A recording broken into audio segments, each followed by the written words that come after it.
فله أجره عند ربه ولا خوف عليهم ولا هم يحزنون وقالت اليهود ليست النصارى على شيء وقالت النصارى ليست اليهود على شيء أهم يتلون الكتاب صدق الله العظيم وقال رسول الله صلى الله تعالى عليه وسلم المسلم أخو المسلم وقال عليه الصلاة والسلام العلماء ورثة الأنبياء أو كما قال عليه الصلاة والسلام بيدرود إبراهيم قولي اللهم صل على محمد وعلى آل محمد كما صليت على إبراهيم وعلى آل إبراهيم إنك حميد مجيد اللهم بارك على محمد وعلى آل محمد كما باركت على إبراهيم وعلى آل إبراهيم إنك حميد مجيد আলহামদুলিল্লাহ আমার ভাই আমি আপনাদের সামনে পবিত্র কোরআন শরীফ থেকে এক অংশ বিশেষ তেলাওয়াত করলাম এবং হাদিসে পাক থেকে দুইখানা হাদিস শরীফ পাঠ করলাম। আল্লাহ রব্বুল ইজ্জত এই কোরআন শরীফ এবং হাদিস শরীফের পরিপূর্ণ নূর আমাদেরকে দান করেন। এই কোরআন শরীফ এবং হাদিস শরীফের নূরে আমাদের জিন্দেগিকে আলোকিত করার তৌফিক দান করেন। আমার ভাই আমি সংক্ষেপে কিছু আলোচনা করব।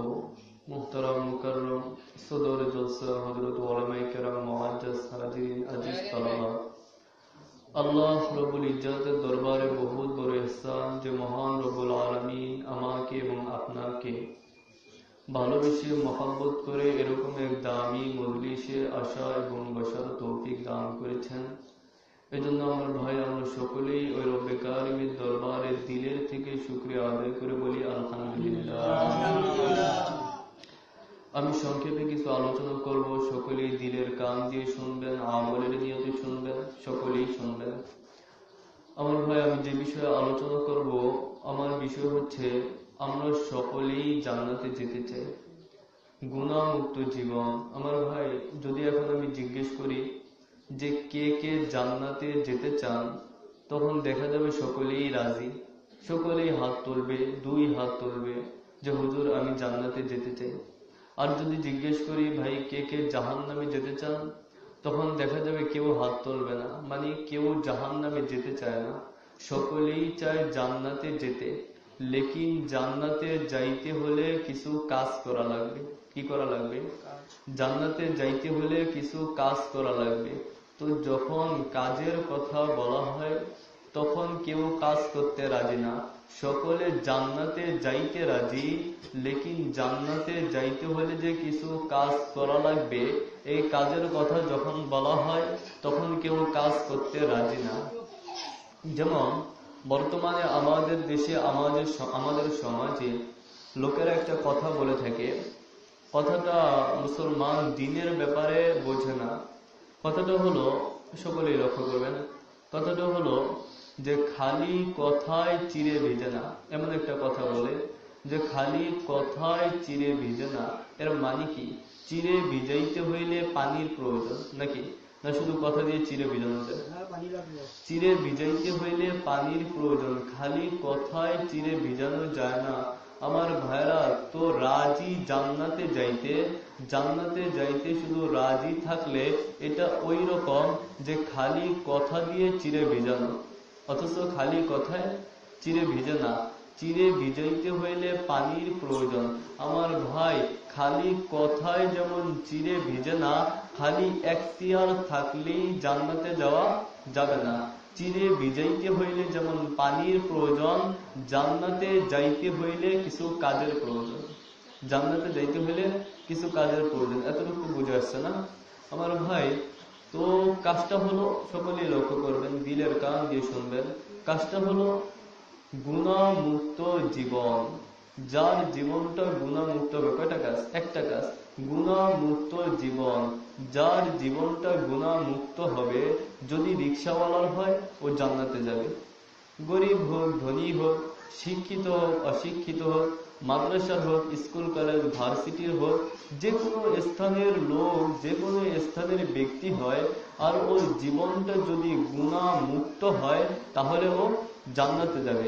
আর যদি ওর জীবনটা গুনাহযুক্ত হয় তাহলে জাহান্নামে যাবে। কারণ সামনে জায়গা দুইটা, একটা জান্নাত, একটা জাহান্নাম। একটা কি? জান্নাত আর একটা জাহান্নাম। যার জীবন গুনাহমুক্ত হবে ও কোনোদিন জাহান্নামে যাবে না। কথা বুঝতেছেন? যার জীবন গুনাহমুক্ত হবে ও কোনোদিন জাহান্নামে যাবে না।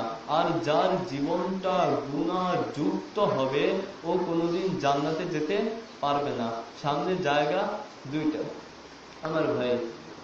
গুনাহ দুই প্রকার, সকলেই খেয়াল করবেন। গুনাহ দুই প্রকার। আমরা দুনিয়ায় আসছি গুনাহমুক্ত, আর আমরা সকলে যাইতে চাই কোথায়? জান্নাতে। আর জান্নাতে যাইতে যখন আমরা চাই, অতএব আজকের থেকে সিদ্ধান্ত নিতে হবে আমার জীবনটা গুনাহমুক্ত হবে। গুনাহ দুই প্রকার। আমরা সকলেই দুনিয়ায় আসছি গুনাহমুক্ত। সকলেই দুনিয়া আসছি কি? গুনাহমুক্ত। যখন আমরা দুনিয়া আসছি তখন গুনাহমুক্ত ছিলাম। আর এই গুনাহমুক্ত হওয়ার নাম হচ্ছে নিষ্পাপ হওয়া। নিষ্পাপ মানে গুনাহমুক্ত হওয়ার নাম মাসুম হওয়া। আর মাসুম অর্থ নিষ্পাপ। আল্লাহ, মাসুম অর্থ নিষ্পাপ। সব হুজুররা এর অর্থ বলবে নিষ্পাপ। আপনি যে কোনো হুজুরকে জিজ্ঞেস করবেন, মাসুমের অর্থ হবে নিষ্পাপ হওয়া। নিষ্পাপ মানে যার কোনো গুনাহ নাই, এই ব্যক্তি নিষ্পাপ, যার কোনো গুনাহ নাই। এর অর্থ হলো আমরা দুনিয়ায় আসার আগে, আমরা দুনিয়ায় আসছি একটা জগৎ থেকে, ওই জগৎটা জান্নাত। আমরা দুনিয়া আসছি কোথা থেকে? একটা জগৎ থেকে, আর ওই জগৎটা জান্নাত। যেহেতু আমরা দুনিয়ায় আসছি গুনাহমুক্ত, তো জান্নাত থেকে আমরা দুনিয়ায় আসছি, মানুষ জান্নাত থেকে দুনিয়ায় গুনাহমুক্ত আসছে, এই জন্য ওই জান্নাতটা হচ্ছে পাক। ওই জান্নাতটা কি? পাক। এখন বলবেন যে হুজুর, আমরা জান্নাত পাক জায়গা থেকে পাক অবস্থায় দুনিয়া আসছি, তো আমরা যে জান্নাত থেকে দুনিয়া আসলাম কই? আমরা তো আসছি মায়ের পেটের থেকে। আমরা তো আসছি মায়ের পেটের থেকে। এবার এটা কেমনে হয় যে আমরা জান্নাত থেকে পাক জায়গা থেকে দুনিয়ায় আসছি? আমার ভাই, আমরা সকলেই মায়ের পেটের থেকে দুনিয়ায় আসছি। মায়ের পেটে আমি মায়ের পেটে ছিলাম না, বরং মায়ের পেটের মধ্যে আল্লাহ পাক আমার দেহ বানাইছে। কি বানাইছে? আমার দেহটা আল্লাহ পাক মায়ের পেটের মধ্যে সৃষ্টি করেছে। এই যে আমার দেহ, এটা আমি না। এটা কি না? আমি না। এটা হচ্ছে আমার বাহন। এটা কি? আমার বাহন। এই দেহের ভিতরে যেটা, এটা আমি। আর এই দেহের ভিতরে যেটা আছে, এটা ছিল কোথায়? জান্নাতে। আমার ভাই, রূহের জগতে ছিল। আর এই উপরে যেটা, এটা আমি না। যেমন বলতে পারে এই ঘরটা আমার।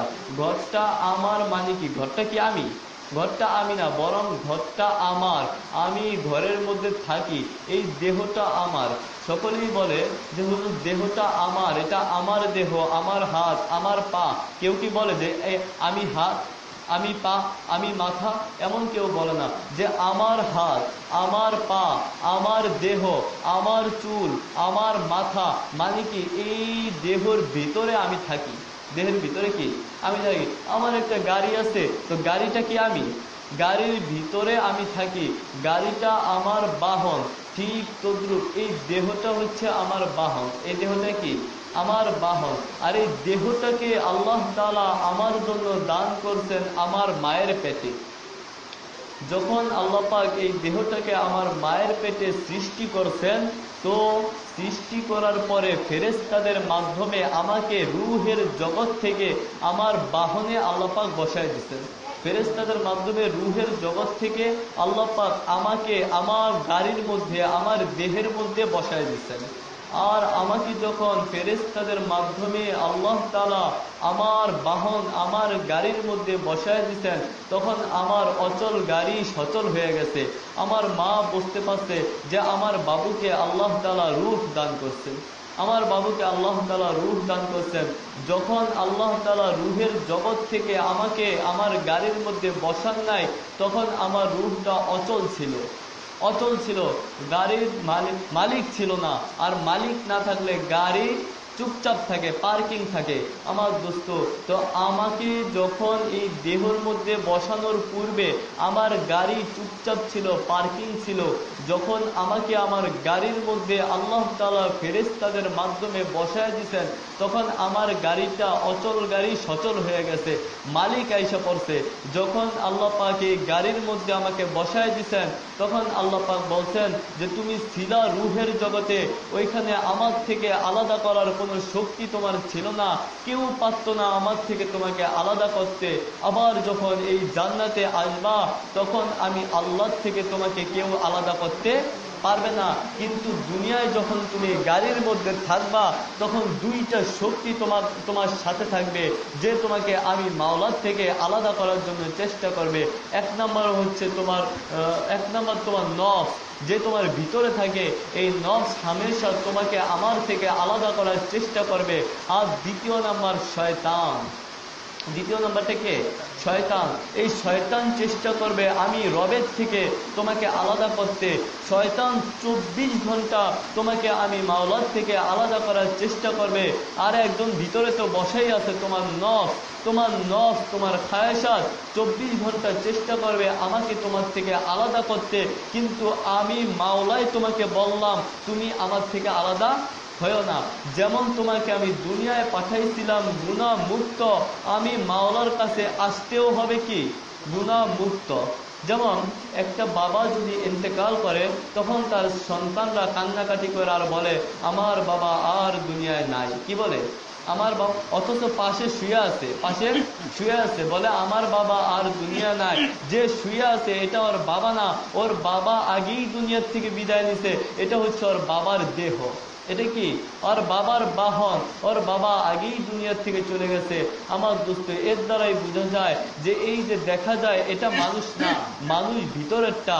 আর শয়তান নফস সব সময় তাকে আল্লাহ থেকে বিচ্ছিন্ন করা, জুদা করার চেষ্টা করে। আমার দোস্ত, আর বান্দা শুধু আল্লাহর সাথে সম্পর্ক রাখার চেষ্টা করবে। বান্দা কি করবে? একমাত্র আল্লাহর সাথে সম্পর্ক রাখার চেষ্টা করবে। আরে আল্লাহকে সন্তুষ্ট করতে যাওয়া, যদি আমার মা আমার উপরে নারাজ হয়ে যায়, হোক আমার দেখার বিষয় না। আমার বাবা যদি আমার উপরে নারাজ হয়, হোক আমার দেখার বিষয় না। আমার স্ত্রী যদি আমার উপরে নারাজ হয়, দেখার বিষয় না। আল্লাহ যদি আমার উপরে সন্তুষ্ট থাকেন, আমার স্ত্রী অবশ্যই আমার উপরে সন্তুষ্ট থাকবেন। আল্লাহ যদি আমার উপরে সন্তুষ্ট থাকেন, আমার মা অবশ্যই আমার উপরে সন্তুষ্ট থাকবেন। আল্লাহ যদি আমার উপরে সন্তুষ্ট থাকেন, আমার পিতা অবশ্যই আমার উপরে সন্তুষ্ট থাকবেন। আল্লাহ পাক বলেন যে তোমার স্ত্রী তোমার আপন হয়েছে, এক সময় তোমার স্ত্রী তোমার আপন ছিল না, আবার ভবিষ্যতে তোমার স্ত্রী তোমার আপন থাকবে না। এখন তোমার আপন, কিন্তু তোমার মাওলা তোমার এক সময় আপন ছিল, দুনিয়ায় আপন থাকবে এবং আখিরাতেও আপন থাকবে। তুমি দুনিয়ায় তোমার রবের কথা মতো চলবা, আমি রব বললাম। আখিরাতে জান্নাতের মধ্যে আমি রব তোমার কথা মতো চলবো। আল্লাহ, দুনিয়ায় তুমি আমার কথা মতো চলবা, আর আখিরাতে আমি মাওলা তোমার কথা মতো চলবো। তোমার কথা মতো। যে স্ত্রী স্বামীকে এত ভালোবাসে, আর রাত্রের বেলায় স্বামী যখন দেরি করে বাসায় ফিরে, তখন স্ত্রী ঘুমায় না। যদি জিজ্ঞেস করা হয় তুমি কেন ঘুমাও নাই, বলে আপনি বাসায় নাই, এই জন্য আমার ঘুম আসে না। এমন বলে না? যদি স্বামী স্ত্রীর মধ্যে অনেক মিল মহব্বত থাকে, তো স্ত্রী বলেন যে তুমি বাসায় আসো নাই, এজন্য আমারও ঘুম আসে না। এই দুনিয়ার মহব্বত। আমার দোস্ত, যখন স্বামী ইন্তেকাল করে, তো তখন যতক্ষণ পর্যন্ত এই স্বামীকে ঘরের থেকে বাইরে না করে, ততক্ষণ পর্যন্ত স্ত্রীর ঘুম আসে না। তাহলে এই মহব্বত কি? দুনিয়ার মহব্বত।